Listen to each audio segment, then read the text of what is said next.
बुलढाणा इथं राजकीय वादाला उधाण आलं असून सुनील बेंडवाल यांनी पत्रकार परिषद घेऊन मुन्ना बेंडवाल यांच्या आरोपांना ठामपणे फेटाळले। सुनील बेंडवाल यांनी आरोपांमध्ये कोणतेही तथ्य नसल्याचं सांगत संबंधित कागदपत्र सादर केली। तसंच काही मुद्द्यांवर स्पष्टीकरण देत गैरसमज दूर करण्याचा प्रयत्न केला। दरम्यान खोटे आरोप केल्याचा दावा करत त्यांनी 7 दिवसात माफी मागण्याचा इशारा दिलाय, अन्यथा कायदेशीर कारवाईचा इशाराही दिलाय। या प्रकरणामुळे स्थानिक राजकीय वातावरण चांगलंच तापलंय। आता काही परत मुन्नाजीचं म्हणणं आलं की आमच्या घरासमोर खड्डे खोदून ठेवलेले आहे। मुन्नाजींना त्यांचे डोक्यानुसार जर त्यांनी पाहिलं आणि विचार केला तर घर बांधताना किंवा एखादी कोणती इमारत बांधताना आपल्याला खड्डे करावेच लागतात। खड्डे केल्याशिवाय आपण प्लेंथ बांधू शकत नाही। मग खड्डे केले याचा काय अर्थ लावताय तुम्ही? अहो, धर्मवीर संजूभाऊ गायकवाड यांनी मोठी नगर परिषदेची इमारत बांधण्याचा त्यांचा जो मानस आहे तो त्यांनी केला आणि ते पूर्ण होईलही। आज 50-60 वर्षात नगर परिषद बांधल्या गेली नाही। धर्मवीर संजूभाऊ गायकवाड यांनी मानस केला आणि तात्काळ ते कामाला सुरुवातही झाली। लोखंडी पडला, सिमेंट येऊन पडला आणि लवकरच ते काम सुरू होईल। आपण हे सर्व पत्रकार महोदय पाहू शकता। मग भाऊचा काय रोल आहे याच्यात? भाऊवर आरोप करताय। चांगलं काम करणाऱ्याला व्यक्तीला तुम्ही नाव ठेवताय। तुम्ही काय करताय? स्वतः आत्मचिंतन करावं, आत्मपरीक्षण करावं।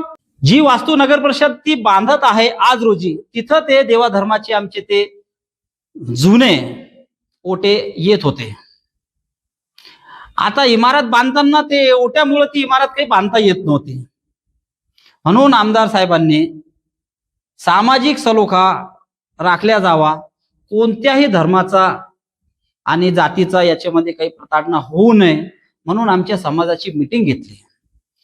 आमच्या समाजाचे नगरसेवक आणि सन्माननीय पंचमंडळ जे आहेत ते पंचमंडळ बोलवा सुनील आणि चांगली बापा याच्यातून मार्ग काढा।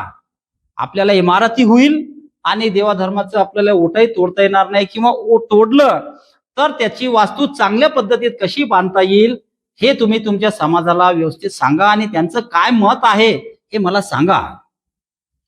ते बांधकाम जवळपास 1 महिना प्रलंबित होतं।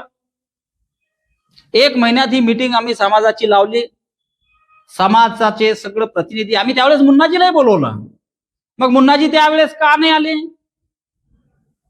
जर तुम्हाला समाजाचा एवढा पुळका आहे, सगळ्या गोष्टीचा तुम्ही हे ठेवता, समाजाचे प्रतिनिधी आणि सन्माननीय प्रतिष्ठित व्यक्ती म्हणून तुम्ही वावरता, मग तुम्ही मीटिंगला का नाही आले? तुम्ही तुमचं मत मांडायचं असतं। तुम्ही तुमचं मत मांडा ना। ते आले नाही। सगळे प्रतिष्ठित मंडळी ही जमा झाली आणि सखोल विचार केला की ठीक आहे, आमचे 2 ओटे आहे समाजाचे आणि एका ओट्यामुळे खरंच ते कोपऱ्यावर असल्यामुळं ती वास्तू काही बांधता येत नव्हती आणि श्याम खाटू जे आहेत आमचे त्याचा ओट्याला धक्का लावता येत नाही असं आम्ही भाऊला सांगितलंय।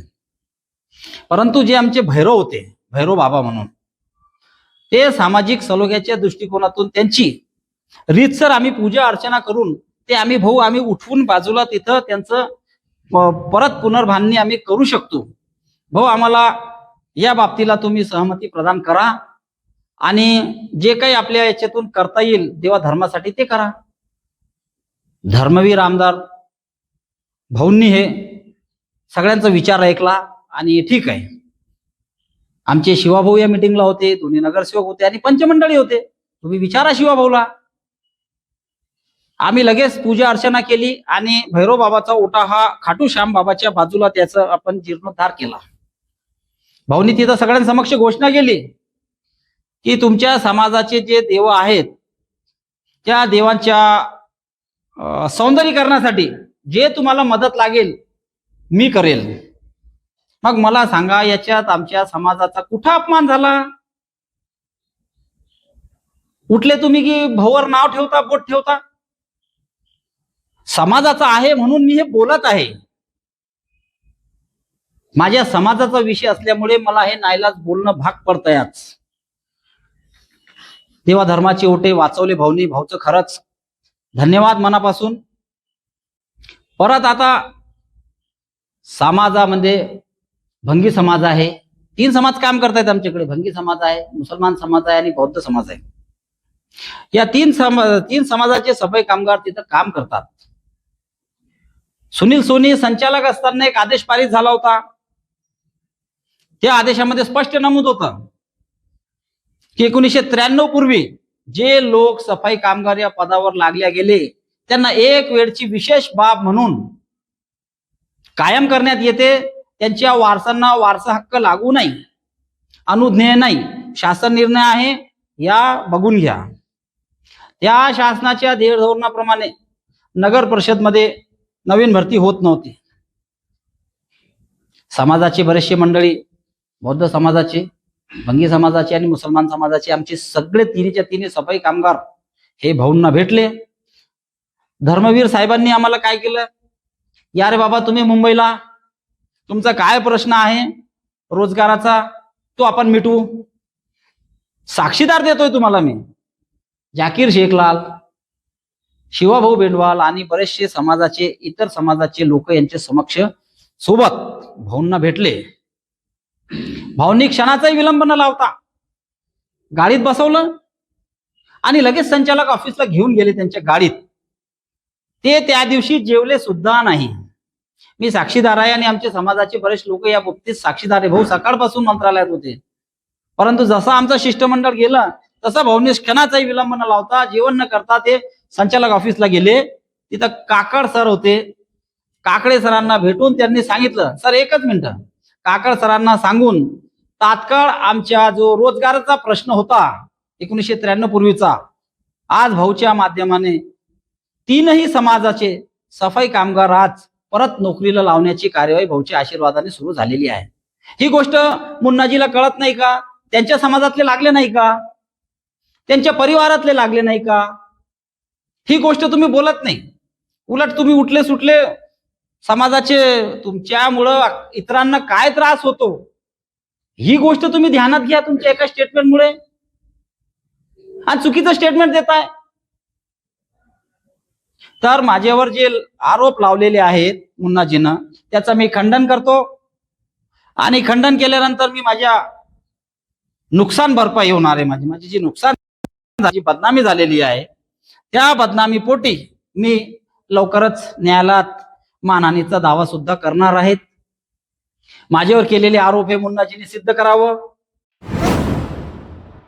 छत्रपती संभाजीनगर महापालिकेच्या पुढाकारातून भीमनगर भावसिंगपुरा परिसरातील कचरा संकलन व्यवस्थेत मोठी सुधारणा करण्यात आली. या उपक्रमाअंतर्गत स्थानिक नागरिकांसाठी 20 कचरा संकलन गाड्या उपलब्ध करून देण्यात आल्यात. या उपक्रमासाठी करुणा मेघनाथ जाधव यांच्या प्रयत्नांना यश मिळालं असून स्वच्छता व्यवस्थेला मोठा दिलासा मिळणार आहे. तसंच मिसाळ सर यांचे मार्गदर्शन आणि स्थानिक कार्यकर्त्यांचं सहकार्य देखील लाभलंय. या नव्या व्यवस्थेमुळे परिसर अधिक स्वच्छ राहण्यास मदत होणार आहे. नागरिकांनी देखील समाधान व्यक्त केलंय. शिराळा तालुक्यातील करमाळा इथं अज्ञात व्यक्तीनं एका गरीब शेतकरी कुटुंबासाठी साठवून ठेवलेला गुरांचा चारा पेटवून दिल्याची घटना घडली. या घटनेत संबंधित कुटुंबाचं सुमारे 1.5 ते 2 लाख रुपयांचं नुकसान झालंय. पावसाळ्यापूर्वी साठवलेला चारा नष्ट झाल्यानं मोठा आर्थिक फटका बसलाय. घटनेची माहिती मिळताच स्थानिक प्रशासनानं तपास सुरू केलाय. आरोपींचा शोध घेतला जातोय. या घटनेमुळे परिसरात संताप व्यक्त केला जातोय. अहेरी तालुक्यातील भंगाराम पेठा इथं सल्ला गागरा अनावरण आणि सामूहिक विवाह सोहळा मोठ्या उत्साहात पार पडला. या सोहळ्यात तब्बल 29 नवविवाहित जोडप्यांचा विवाह संपन्न झालाय. कार्यक्रमाला डॉक्टर अजय कंकडलवार यांनी आणि हनुमंतजी मडावी यांच्या हस्ते अनावरण करण्यात आलं. उपस्थित मान्यवरांनी नवदाम्पत्यांना शुभ आशीर्वाद देत त्यांच्या सुखी वैवाहिक जीवनासाठी शुभेच्छा दिल्या. या कार्यक्रमात स्थानिक पदाधिकारी, कार्यकर्ते आणि ग्रामस्थ मोठ्या संख्येने उपस्थित होते. ढोल ताशांच्या गजरात पाहुण्यांचं स्वागत करण्यात आलं. या सोहळ्यामुळे परिसरात आनंदाचं वातावरण निर्माण झालंय. पुणे ग्रामीण पोलिसांनी गंभीर गुन्ह्याच्या तपासात महत्त्वाचं पाऊल उचलत आरोपी भीमराव कांबळे याला मध्यरात्री घटनास्थळी नेऊन सखोल पाहणी केली. पहाटे 3:30च्या सुमारास पोलिसांच्या कडेकोट बंदोबस्तात ही कारवाई करण्यात आली. कोणताही अनुचित प्रकार घडू नये यासाठी गावकऱ्यांच्या संतप्त वातावरणाचा विचार करून ही वेळ निवडण्यात आली होती. घटनास्थळी नेऊन पोलिसांनी आरोपीकडून संपूर्ण घटनेची माहिती घेत तपासाची दिशा अधिक स्पष्ट केली। यावेळी मोठा पोलीस बंदोबस्त तैनात करण्यात आला होता।